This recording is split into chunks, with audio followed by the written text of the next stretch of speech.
I believe this book is a condensed version of the gospel. Here's the good news, and here's the bad news if you don't take the good news. I had somebody tell me, Mike, the gospel must be that all men are saved no matter what. In the end, everybody's saved, or it's not good news. Wrong.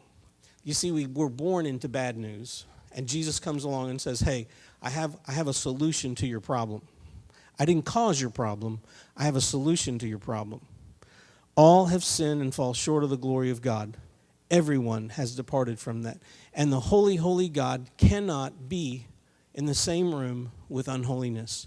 But he has made a way for you to become holy and righteous the way Jesus is righteous, and it is through Jesus' blood. So that's what I believe that book is. It's kind of the gospel for dummies, if you want. It's probably yellow and whatever, I don't know. But he's got this book in his hand. And he has placed his right foot on the land. He's placed a right foot on the sea and the left foot on the land, basically saying, I have authority over everything. If I'm touching it, I have authority in it. I'm in the air, and my one leg is on the land, and my other leg is on the sea. On the sea, half the sea's red, and half the land is torched, and all this other stuff. But he's just letting everybody know, I have complete authority here. Verse 3, and he cried out with a loud voice, as when a lion roars. And when he had cried out, the 7 peals of thunder uttered their voices. Now, whoever this is, they're speaking with such authority and such force that it sounds like a lion. How many of you have been to the zoo and you've been close enough when one of the big cats lets out his roar, and you're like, you feel it. Your chest vibrates. Just when they breathe, but when they roar, it's amazing. Now, he doesn't have the voice of a lion. It sounds like the roar of a lion. The enemy seeks whom he may destroy, and he roars like a lion, but he roars to make us be in fear. This sound like a lion comes out, and what it should do is it should make us go, whoa, boom. That's who I work for. I'm with him.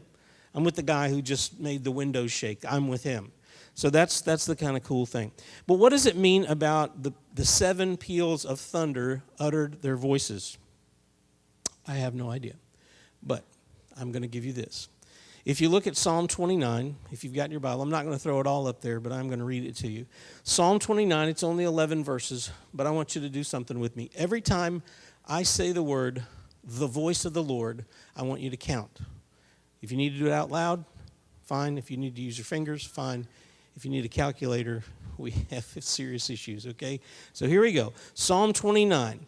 Give unto the Lord, O ye mighty, give unto the Lord glory and strength. Give unto the Lord the glory due unto his name. Worship the Lord in the beauty of his holiness. The voice of the Lord is upon the waters.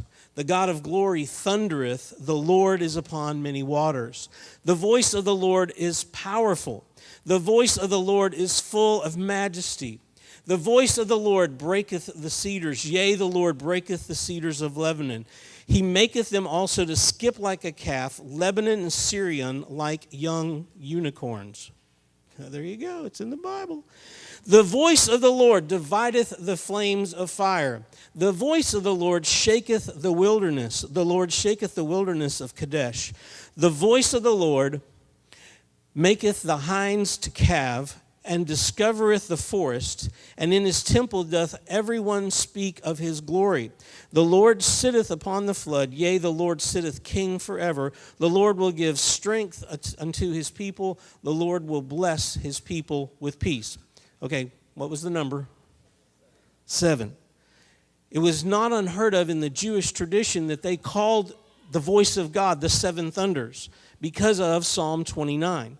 Because of this very psalm, the voice of the Lord, the voice of the Lord, the voice of the Lord, 7 times. And it sounds like thunder, and it's huge. And when they hear it, it's awesome. So I think that it's either the voice of the Creator God, or it's the voice of Jesus. I think we've all agreed that the Trinity is the Trinity, and if you understand it, you probably are crazy. But if I'm one of those that I'm trying. But here's what else John said in John chapter 12, verse 28 through 30. Father, glorify thy name. Then came there a voice from heaven saying, I have both glorified it and will glorify it again. The people therefore that stood and heard it said that it thundered. Others said an angel spake to him. Jesus answered and said, this voice came not because of me, but for your sake. So Jesus in the garden, John was there. John's heard this voice before. Hey, God spoke. Did you hear thunder? That sounded like thunder. No, it was an angel. No, it was the voice of God, because the voice of God is the one who says, I glorify it. I have already done it, and I will do it again. So this could be God's voice, the thunderous amen. It could be the angels all agreeing because of what's been said here. It could be the great echo chamber of the throne room of God. We're not exactly sure. But back to chapter 10, verse 4. But when the 7 peals of thunder had spoken, I was about to write, and I heard a voice from heaven saying, seal up the things which the 7 peals of thunder have spoken, and do not write them. John has got one job here. Hey, write down everything I say. And he doesn't want to miss, he doesn't want to miss a word. And then he hears this thunderous voice, probably God, and he says these things, and John's like, I'm ready. No, don't write this down. John, this was just for you. Do not write it down. So guess what John did? As soon as he got out of this vision, he went to one friend. He goes, look, I'm not supposed to tell you this, but God said no. You know what a secret is? A secret is something you only tell one person at a time, right? We have no idea what it said. There are commentaries, there are books, there are long stories about here's what God said. Look, if you find somebody who can absolutely tell you what God said, if God wouldn't let John write it down, you think God's let somebody else figure it out since then? No. Well, but if you look at it and you do this and you do the numbers and you carry the one and and then you watch this weird movie, you'll figure it out. No, you won't figure it out. And guess what, Christians? There are questions that you and I will never know the answer to this side of heaven. And we just have to be okay with that. We just do. But I want to know. God, I demand an answer. Well, you can go right ahead and demand. But he's God, and he doesn't have to answer us. There are things that he is not going to tell us. How many of y'all have seen the movie Doctor Strange? I know I have to get at least one Marvel reference into every... I love the scene where he and the Ancient One are standing out there. Her, if you don't know, not a spoiler alert, okay? She's back in there on the operating table, and their spirits or whatever floated out here. And she basically says, there's one thing you haven't learned yet. And he's like, what is it? She goes, it's not about you. Guess what, folks? It's not about you. It's not about me. It's about God, and it's about his kingdom. But I demand the right to know everything. Sorry. The sooner you get over that, the sooner you'll be able to relax. Because there are things that God will not let us know. Now, what is it? Well, here's what John... No, I'm just kidding. I have no idea. When the 7 peals of thunder had spoken, I was about to write them down. I heard the voice from heaven saying, seal up the things which the 7 peals of thunder have spoken. Do not write them.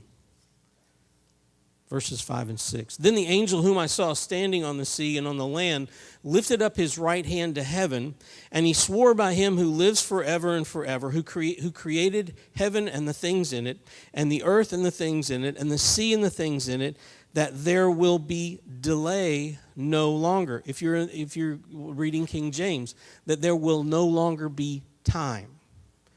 But the right understanding of that is not time, it's delay. In other words, we have waited long enough. The delay is over. Let's talk about this. He's swearing by heaven. So could this still be Jesus? Well, yes, because Jesus is the one witness who can bear witness for himself. So Jesus, absolutely, if you believe that this is Jesus who has the book in his hand, who has 1 foot on land and 1 foot on the sea, you're still good, because Jesus can actually confirm his own testimony. But I believe that it's not, and here it is. The main thing is the testimony the statement of complete authority over the earth by the one who created it. We all know that line, I brought you into this world, I can take you out. It's become the funny line for most moms at some point with teenagers. Actually, God is the creator. He began the earth. He can do whatever he wants to the earth anywhere he wants to along. Well, I don't think God should do this, and I don't think God should do this, and I don't understand. Okay, but see, he owns it. He owns it. He created it. He redeemed it. He owns it. He's not the biggest guy on the block. He owns the block. The old story about the little boy. The girl said, my dad can beat up your dad. And he said, my mom can beat up my dad. That's no big deal. We have a father who there are no other fathers like him. He's the only father. He's everybody's father. He is the Father. He is the Creator. Verse 7. But in the days, the voice of the seventh angel, when he is about to sound, then the mystery of God is finished, and he preached to his servants, the prophets. Now, the seventh trumpet, this is looking forward to what's going to happen.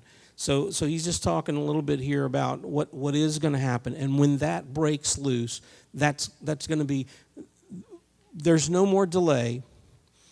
And when the seventh trumpet is blown, when the angel blows that trumpet, that will be the end. That will be game over. I believe at this point, if you haven't accepted the Lord by this point, with all the stuff that's going on, with all the stuff that's going on, then at that point there won't be any other options. So, verse 8 and 9, and I don't mean to rush, but the voice which I heard from heaven, I heard again speaking with me and saying, go take the book which is open in the hand of the angel who stands on the sea and on the land. So I went to the angel, telling him to give me the little book, and he said to me, take it and eat it, and I will make your stomach bitter, but your mouth it will be sweet as honey. Okay. I think if Jesus was the one holding the book, I don't know that, at any rate, I'm sure John's demeanor would have been, they said to come get the book. I don't think he'll, give me that book. I was sent to get the book. I think however he approaches whoever this is holding the book, I'm sure with John it's like, okay, let's, may I please have the book? Okay, here it is. Now I want you to take it and I want you to eat it. Well, this isn't actually new ground. Verse 10, I took the little book out of the angel's hand and I ate it. Verse 9. So I went to the angel telling him to give me the little book. And he said to me, take it, eat it, and it will make your stomach bitter. This isn't the same bitterness that wormwood caused and caused death. But in your mouth it will be as sweet as honey. I took the little book out of the angel's hand and ate it, and in my mouth it was sweet as honey. And when I had eaten it, my stomach was made bitter. Ezekiel has a very similar encounter, if you remember back in Ezekiel chapter 3, verses 1 through 3. Then he said to me, Son of man, eat what you find, eat this scroll, and go speak to the house of Israel. So I opened my mouth, and he fed me the scroll. He said to me, Son of man, feed your stomach and fill your body with this scroll which I am giving you. Then I ate it, and it was sweet as honey in my mouth. To consume it is a sweet thing, but once you understand what it means, then there's a bitterness by it. We all know that the love of Christ is a sweet thing. But those who reject the love of Christ are facing a bitter thing. And there aren't any of us who are like, yes, God, just come in and just wipe them all out. Well, maybe there are some of us who are that, but we're not supposed to be. See, the more we are like Christ, the less we want people to suffer because they've refused Christ. But the reality is, if they refuse Christ, they will suffer. It is a bitter thing. But that's not all that since I'm leaning towards it's a condensed version of the gospel, Here are some things that Jesus said about following himself. If anyone wishes to come after me, he must deny himself, take up his cross daily, and follow me. How many of y'all have done that? You're doing that. Is it always sweet? Oh, every day is just so sweet.